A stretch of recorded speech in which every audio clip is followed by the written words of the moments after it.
Hi, it's Steve. Today we'd like to show you how to change the shock absorbers on your front load washer. It's a really easy job. All we're going to need is a number 2 square head screwdriver or a number 2 Phillips screwdriver. We'll also need a 5/16 nut driver. You may require a 1/4 inch nut driver. We'll also need a 1/2 inch or 13 millimeter deep socket. And we'll also need a pair of pliers. Let me show you how we do it. Now before we begin this repair, the first thing we'll need to do is to disconnect power to the washer.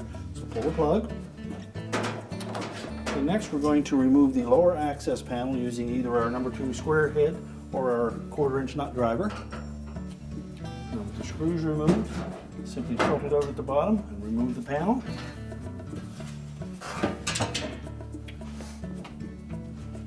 Now our next step should be to remove the pump. So we'll begin by removing the clamps on the hoses.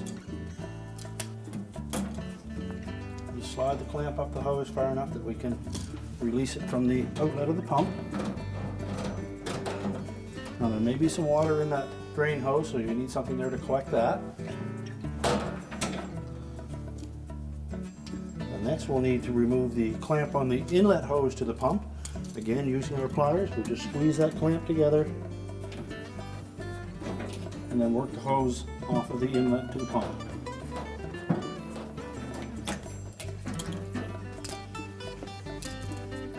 Now once we've done that, we'll remove the 2 mounting screws on the bottom using our 5/16 nut driver. And with the mounting bolts removed, we'll pull that pump forward enough that we can disconnect the wire harness on the front of it, and we'll set the pump aside. Now to remove that bottom pin that secures the shock, you'll note that there is a little locking tab on the side of that we need to depress. And that's what we'll use the deep socket for. Slide that over the pin, push it on tight, and that collapses that pin. You can either grasp the back side of that pin and pull it out with a pair of pliers, or you can take your screwdriver, go down through the center of the socket, and push the pin out.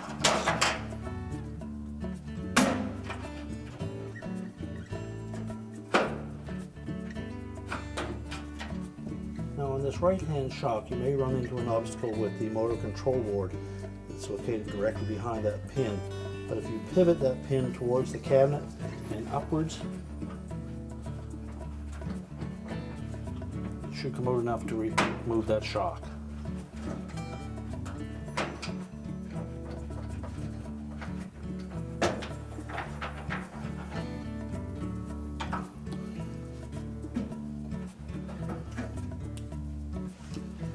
And then we need to do the same procedure on the top.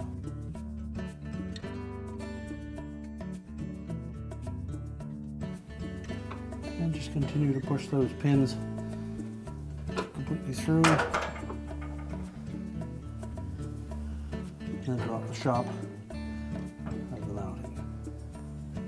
And this will show you the method using a pair of pliers with that deep socket to pull that pin out.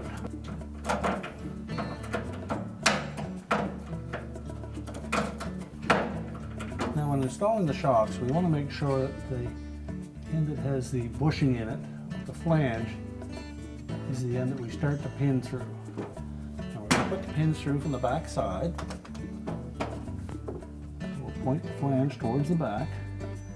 Now on these upper ones, you may need to just gently insert the pin part way from the front to hold it in position, and then push the pin from the back.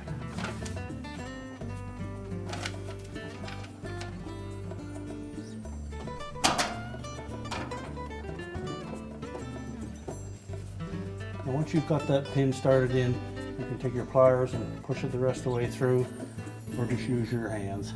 We need to make sure that that pin comes all the way through so that the locking tab engages on it, and tap it in if you need to. Always remember to have the thick portion of the shock on top, and again we need to make sure that that bushing faces where the pin is coming in.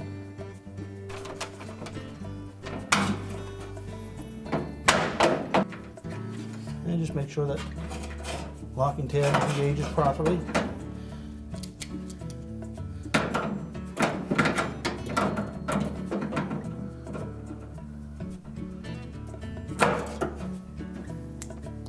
and then repeat that procedure for the other side.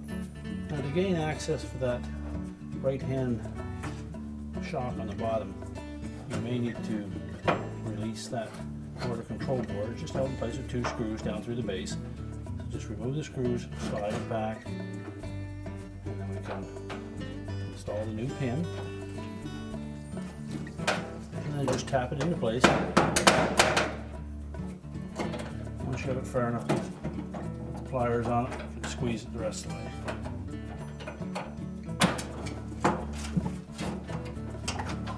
Just make sure that locking pin is engaged. And we'll reposition that motor control board. Make sure that tab goes into the little opening in the base of the cabinet. Pull it forward and then reinstall the screws.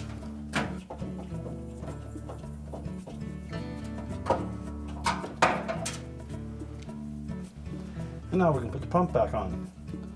So first of all, we'll set that pump approximately where it belongs, and then we'll install the 2 mounting screws into the base.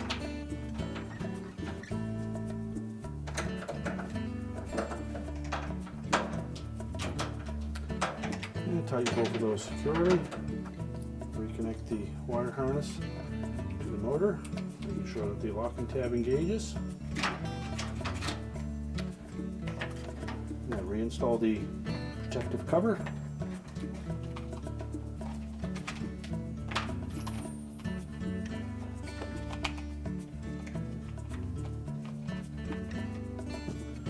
Now next we'll install the inlet hose. Now perhaps the easiest way to put the inlet hose on the pump is to remove the clamp first, slide that over the inlet portion of the pump,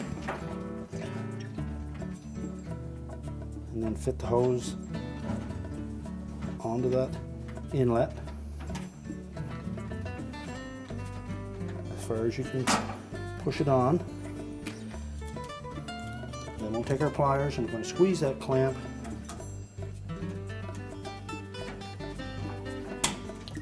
press it fully.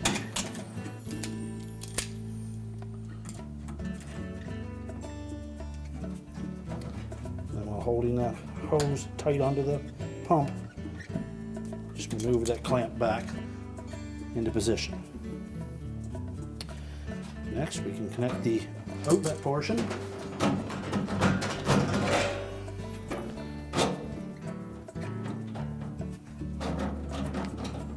Fit that all the way onto the outlet nipple on the pump. And with the hose installed on the pump, we'll then grasp that clamp with our pliers. Make sure that we squeeze that clamp completely tight. Position it, and then release it. And if we've dislodged the protective cover, we'll need to reinstall that as well.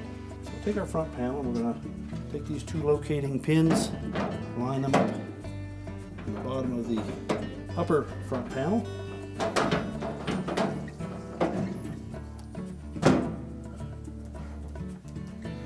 And while holding that in position, we'll start the 2 screws to secure it.